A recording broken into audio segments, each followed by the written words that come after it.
George Stephanopoulos can add to the status of the building, and also, George, to the current police activity. Weren't you a bit surprised to see nobody in there besides young Mr. Sutavee?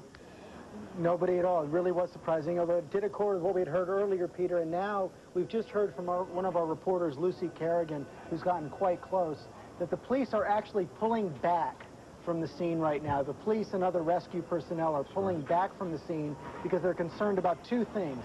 Number one, all of the asbestos in the air coming out from that smoke from the collapsing building, and secondly, the possibility of other buildings collapsing in the area. So they've actually pulled away now from ground zero, if you will. Secondly, Peter, another grim note.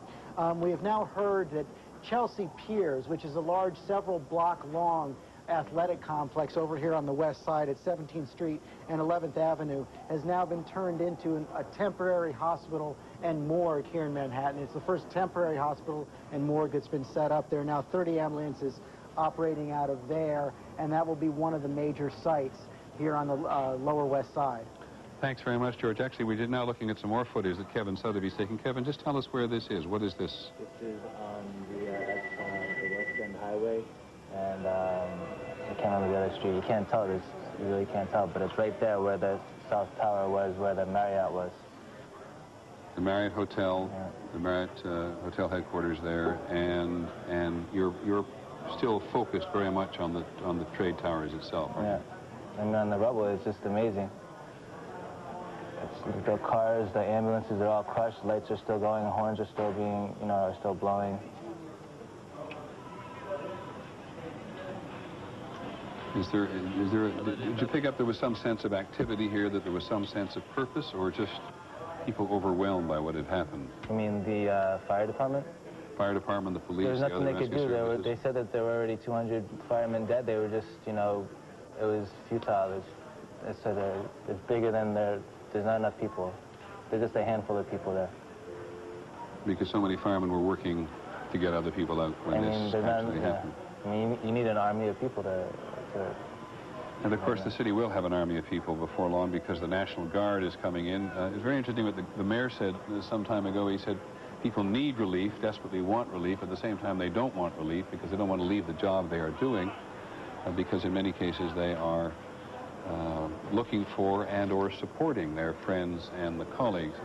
And that's a bit of a review there of some of the material that Kevin Sutavee shot earlier, and which we're very glad to have. I'm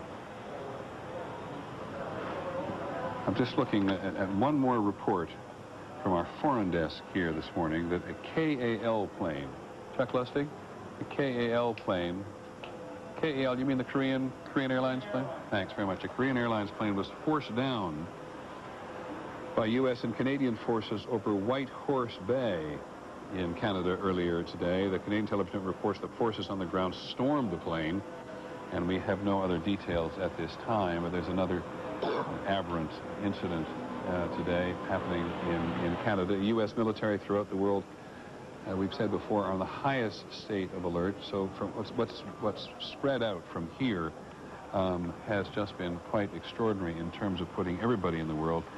Most U.S. military forces on threat condition Delta, which is the highest condition that the highest alert the military can be on. But as any number of people have reported today, any notion that the U.S. was invincible died in this rubble. Listening to some of the